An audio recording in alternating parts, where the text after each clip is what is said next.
خب پس توی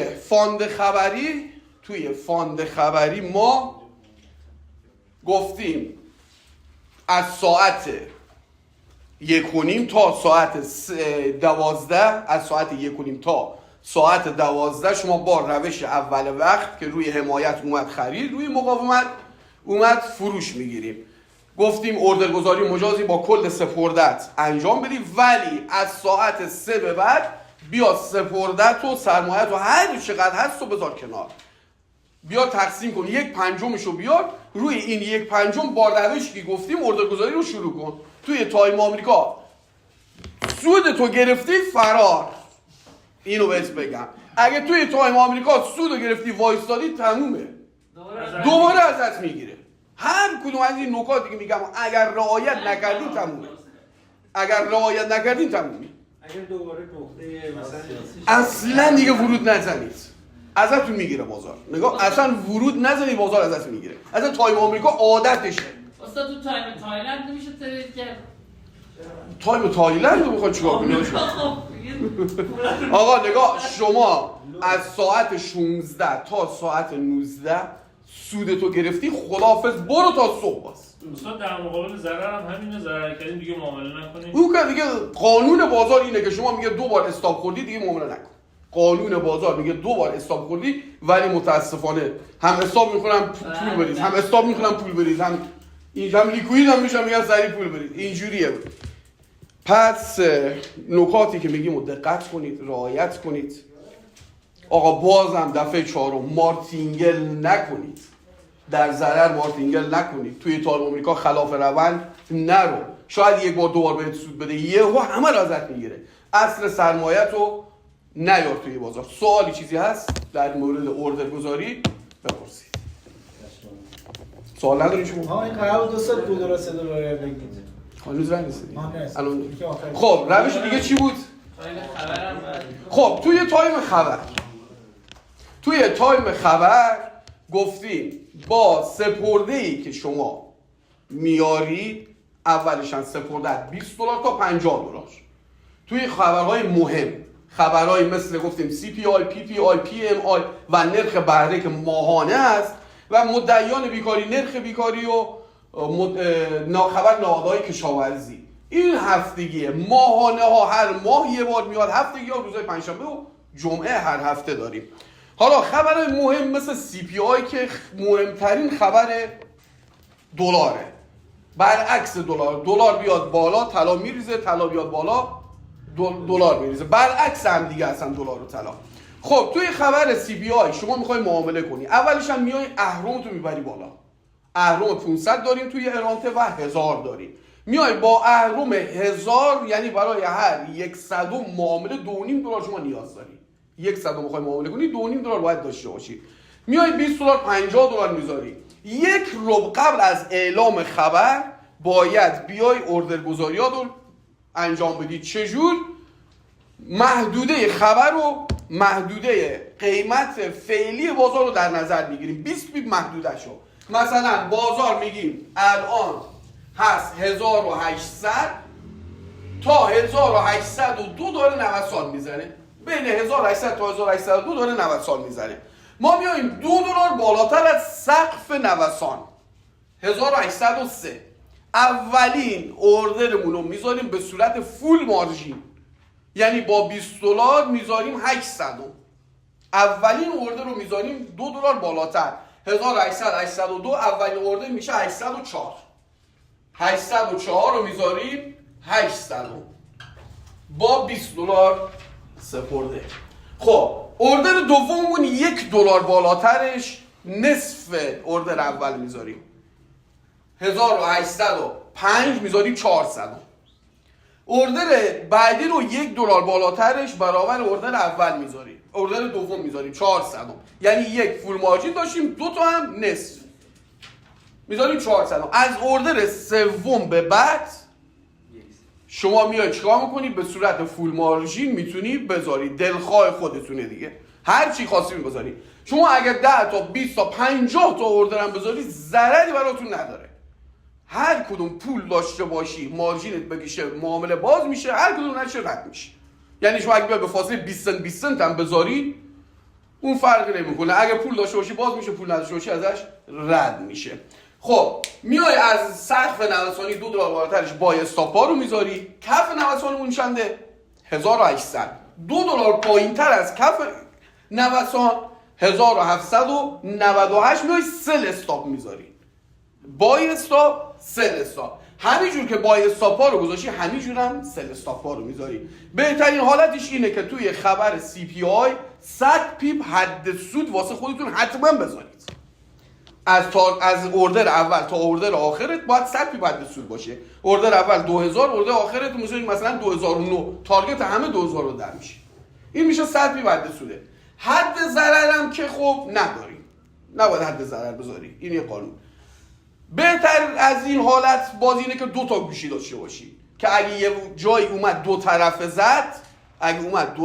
زد بالاخره اگه 2 تا گوشی باشه بهتره یک حساب سود میده، یک حساب نهایت میره، یک حساب کال مارجین میشه. توی این حالتی گفتیم با یک حساب هم بای بذاریم هم سل، احتمال داره بیاد بازار دو طرفه بزنی کال مارجینت کنه. ولی اگر شما بیاید 2 تا گوشی داشته باشید، 2 تا حساب جداگانه، تو یکی با استاپا رو بذاری، تو یکی سل استاپا رو مثلا کلا نذاری، یکیش کال میشه 20 دلار، یکیش نهایت کال میشه، اگه بالا پایین بزنی یکی دیگه میره سود تو میده، هم سود اون میده همون رو جبران میکنه. این میشه با 2 تا گوشی.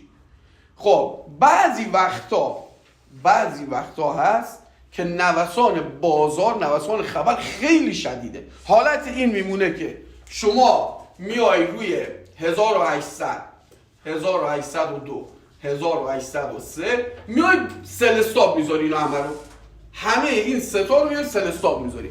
بازار انقدر شدید هست، بازار یه حالتی انگار از روش میپره، یعنی گیر نمیکنه به اینا، از روش میپره.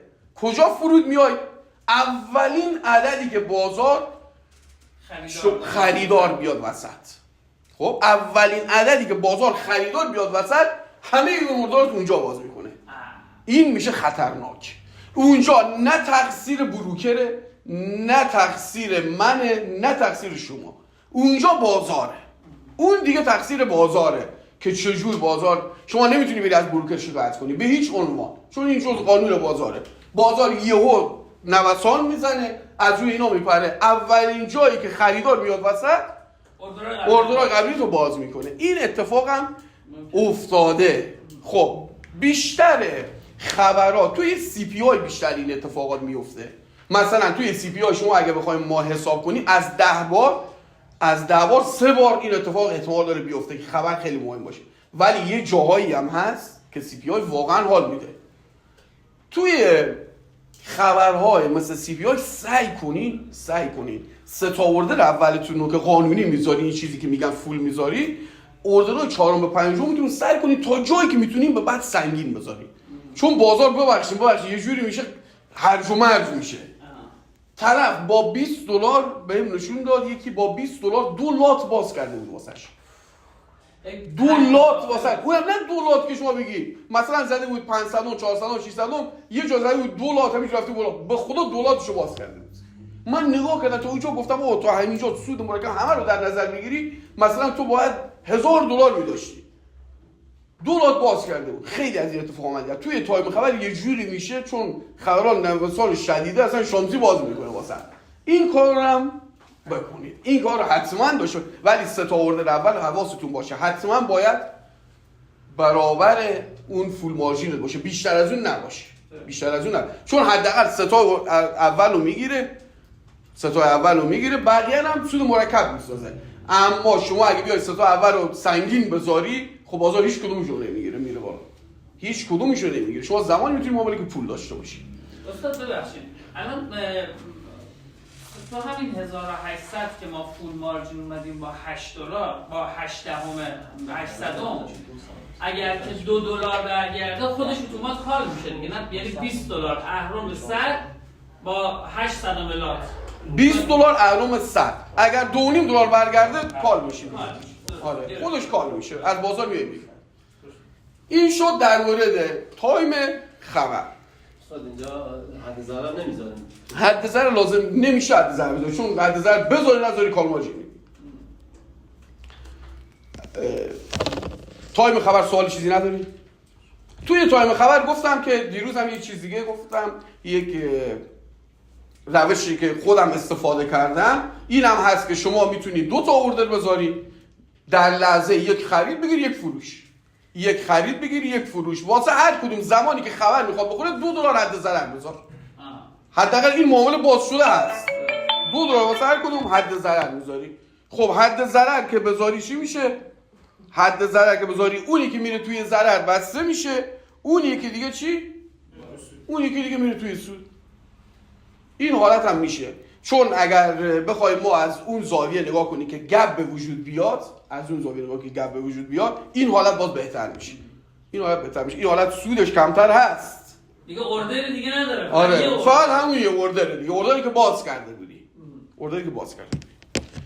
سوالی؟ بحث $3 رو خیلی جدی بگیری.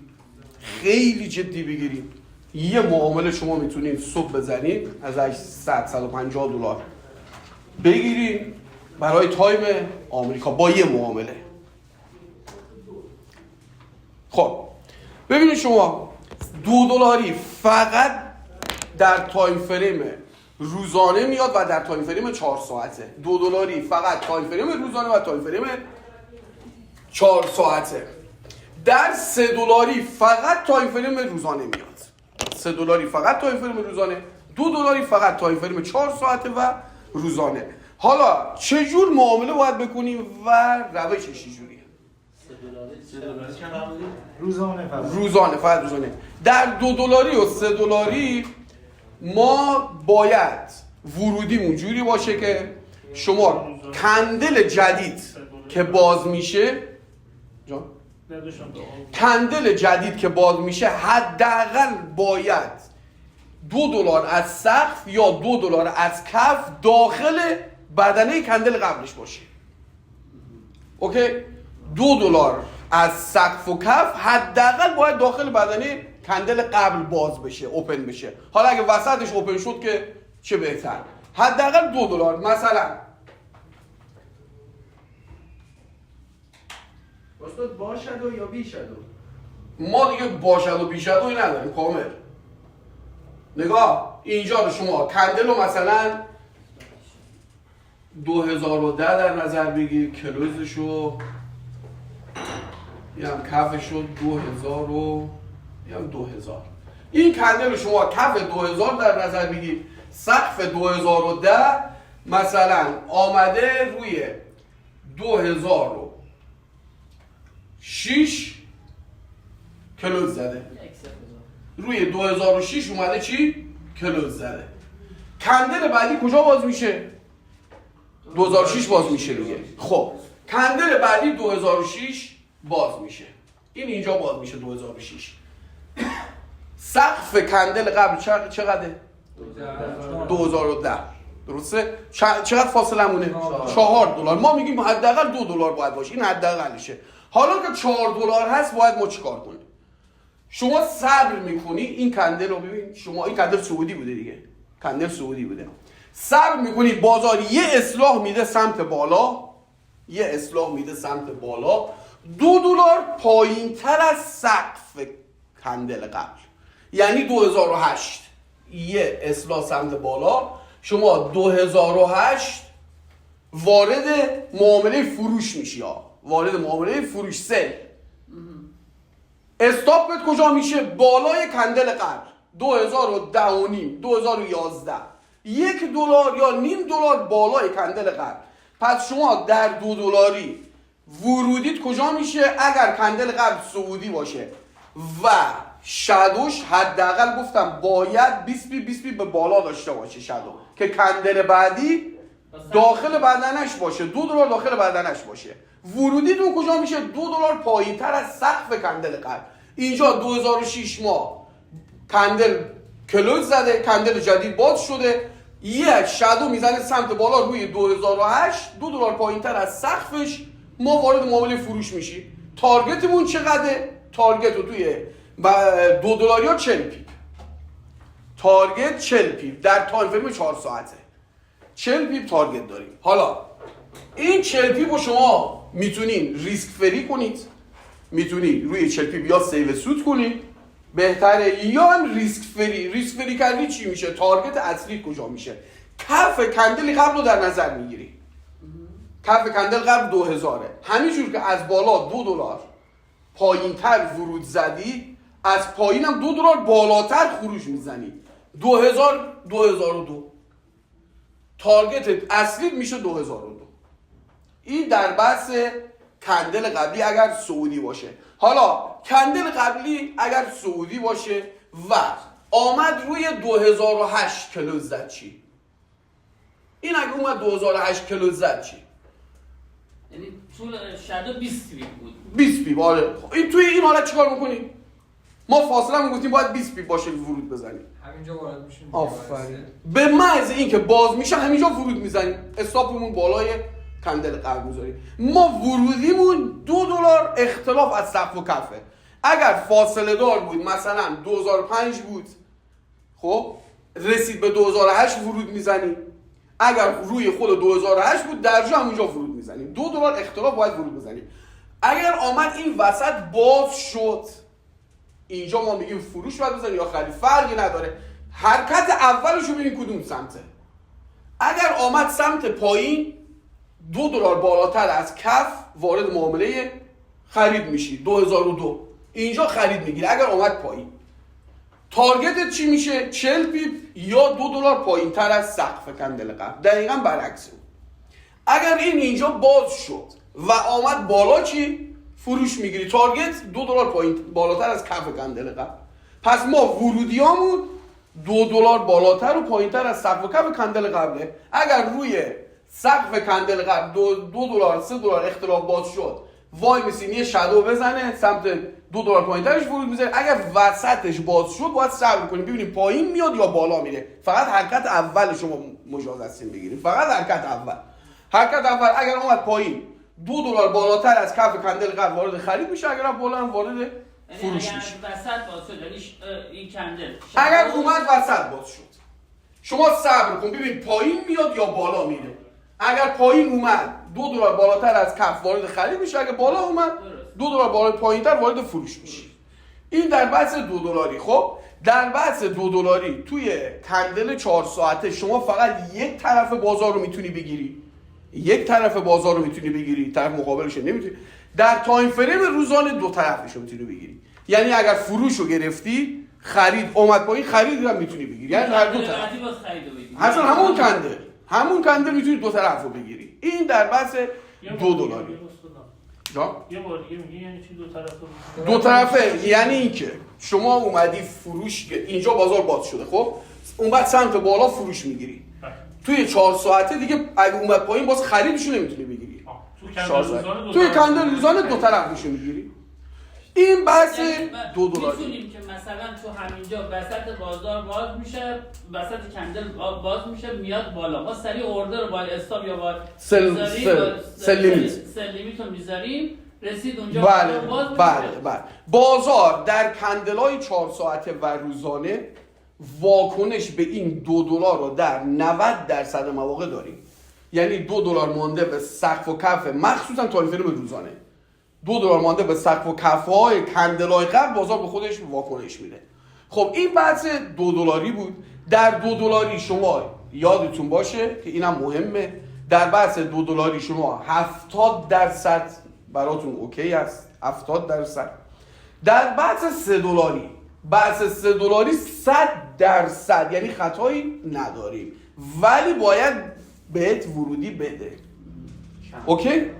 100% خطا نداری. اینو بهت بگم 100% یعنی شما نمیتونی ازش خطا پیدا کنی. حالا $3 چیه؟ $3 نیاز به تاییدیه داریم. $3 فقط توی تایم فریم روزانه میاد.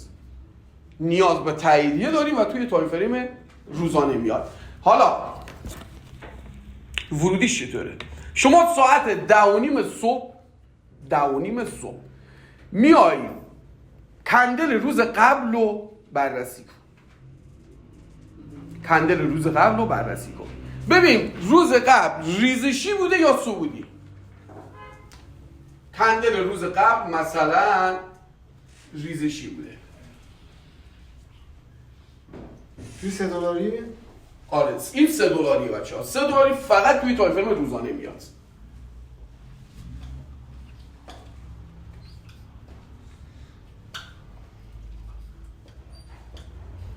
خب کندل روز قبل نگاه میکنیم ریزشی بوده، سقف کندل 2020 کف 2000 کلوزش هم 2005 بوده.